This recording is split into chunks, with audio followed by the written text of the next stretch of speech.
పట్ల వివక్ష లేకుండా ప్రోత్సహిస్తే అన్ని రంగాలలో రాణిస్తారు. స్త్రీ విద్య కుటుంబానికే కాక ప్రపంచాన్నే వెలుగునిస్తుందని చెప్పడమే ఈ బుర్రకథ ఉద్దేశం. బుర్రకథలో ఒకరు కథ చెబుతుంటే వారికి చెరో పక్క ఇద్దరు వంత పాడుతూ ఉంటారు. కథ చెప్పేవారిని కథకుడు అని, ఆయనకు రెండు పక్కలా నిలబడి గొంతు కలిపే వాళ్ళను వంతలు అని అంటారు. కథకుడు తంబూరా వాయిస్తాడు కాబట్టి కథకు బుర్రకథ అని పేరు వచ్చింది. బుర్రకథ పాత్రలు: 7వ తరగతి విద్యార్థులు. కథకురాలు కృష్ణవేణి పాత్ర హర్షిత. వంతలు: రాజు, రఘు. జయము జయము మన భారత మాతకు, జయము దిగ్విజయము. చదువులనిచ్చు సరస్వతి తల్లి చల్లగా చూడమ్మా. సిరులనిచ్చడి శ్రీ మహాలక్ష్మి కరుణ చూపవమ్మ. శత్రు వినాశము చేసేడి దుర్గా జయము నీయవమ్మ. తందాన దేవనందనాన తరికిట దంతరిత. అక్క, ఈరోజు ఏ కథ చెప్తున్నావు? అక్క ఈరోజు నలమహారాజ్ కథ, పాండవులు కౌరవుల కథ చెప్పబోతుంది. ఏందక్క, పాత కథలు కాదు కొత్త కథలు చెప్పు. ఏంటి, పాత కథలు అంటే అంత రోతగా ఉన్నాయా? పాత కథలు ఈ మధ్య ఎవరికి నచ్చటం లేదు. పాత నుండే కదా కొత్త పుట్టింది. అరే, ఇప్పుడు నేనేమన్నా ఎలా మాట్లాడుతున్నావు? ఒరే తమ్ముళ్ళు, అనవసరంగా పోట్లాడిపోకండి. ఈరోజు మనము కొత్త కథని చెప్పుకోబోతున్నా.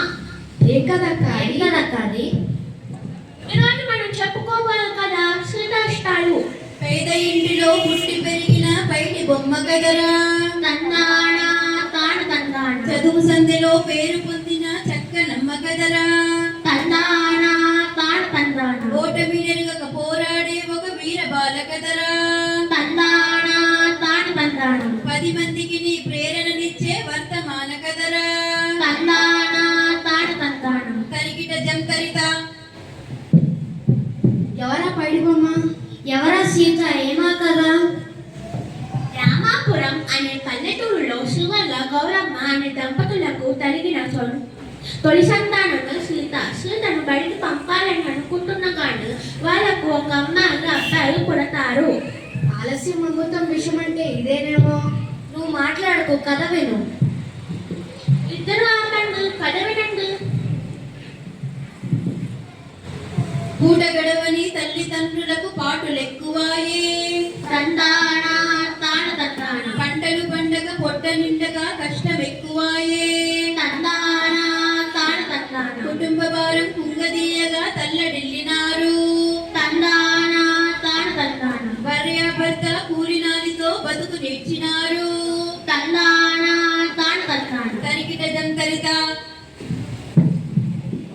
ఇంతకు సీత పడిపోయిందా లేదా? లేదు తమ్ముడు. తమ్ముడిని చెల్లెని ఆడించడానికి ఆమె ఇంటిలోనే ఉండిపోయింది. పిల్లల పనిలో పెద్దల పనిలో అనే సంగతి వాళ్ళకి తెలియదా అక్క? వాళ్ళకి తెలిస్తే వాళ్ళు ఎందుకు సీతను ఇంట్లోనే ఉంచేస్తారు? ఇంతకు ఆ చిన్నారి సీతమ్మ ఇంట్లో ఏమేమి పనులు చేసేదక్క? ఇంటి పనులనే చేసారా, వంట పని నేర్చరా, పీడీలెన్నో చుట్టెరా, పత్తి చేలకే పోయరా, కొవ్వొత్తిలా బతుకాయరా. వినరా సోదర చదువుల తల్లి దీనగాదనిపుడు, నిరుపేద గాదయపుడు. తరికిట దంతరిత. తర్వాత ఏం జరిగిందక్క? ఇంకేం జరుగుతుంది? సీత 4 రాళ్ళు సంపాదించిన తర్వాత పెళ్లి చేసి పంపుంటారు. నిజంగా అదే జరిగితే మన కథకు అర్థం లేదురా తమ్ముడు. ఈలోగా శ్రావణి అని కొత్త టీచర్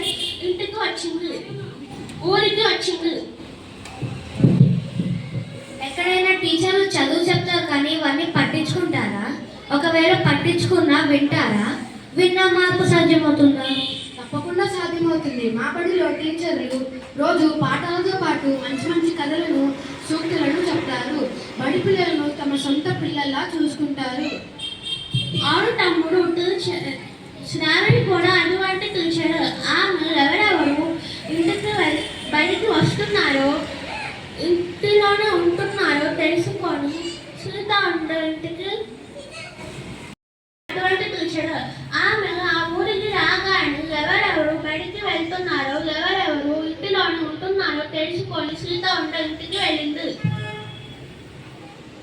అయితే సీత వాళ్ళ అమ్మ సీతను దాచిపెట్టి మా ఇంట్లో చదువుకున్న పిల్లలు ఎవరు లేరని చెప్పిందా? నువ్వు అతిగా ఊహించుకో, కథ విను. అవును,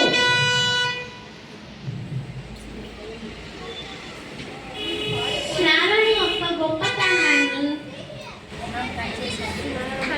ఇంకా ఎలా చదివిందక్క? సీత ఎలా చదువుకున్నదగా అంటారు. అక్షరమాల నేర్చరా, తెలుగును చక్కగా చదివేరా, సరే. లెక్కలన్నీ నేర్చరా, సరే. లెక్కలు చక్కగా చేసరా, సరే. పరిసరాల విజ్ఞానము సరే. పక్కాగా గ్రహించరా, సరే. ఏది చదివినా ఏది రాసినా ఎదురు లేదు తనకు. అందరిలోన అన్నిటికన్నా ముందు నిలిచి తుదకు. తరిగిట తరిగిట ఆమె తల్లిదండ్రులు గమనించిన ఒక పాఠశాల ప్రధానోపాధ్యాయులు ఆమెను ఏడాది గడవున 4వ తరగతిలో చేర్పించారు. చూడు, చదివితే అలా చదవాలి. నువ్వు నన్నేం చూడవు, నాకు కూడా తెలుసులే. ఆమె 7వ తరగతి చదివింది. ఈలోగా శ్రావణి టీచర్కు ప్రమోషన్ మీద వేరే ఊరికి వెళ్ళింది. అయ్యో, అప్పుడు సీత చదువు ఆగిపోయిందా? అయ్యో, మరి ఇప్పుడు సీత చదువు ఎట్లా? లేదు తమ్ముడు, సీత చదువు ఆగలేదు. ఆమె బాగా చదువుకొని డిగ్రీలో చేరింది. ఎందుకక్క ఇంజనీరింగ్ లో సీట్ దొరకలేదా? ఆమె చదువుకొని డబ్బులు సంపాదించాలని ఆమె అనుకోలేదు. సమాజానికి సేవ చేయాలని అనుకొని మండల అభివృద్ధి అధికారిగా ఎన్నికైంది. చాలా బాగుందక్క. తర్వాత ఏమైంది? ఆమె స్త్రీల అభివృద్ధి కోసం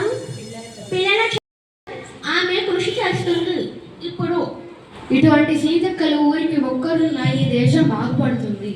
ప్రతి ఒక్కరూ సీతమ్మను ఆదర్శంగా తీసుకొని దేశాన్ని బాగుపరచాలి.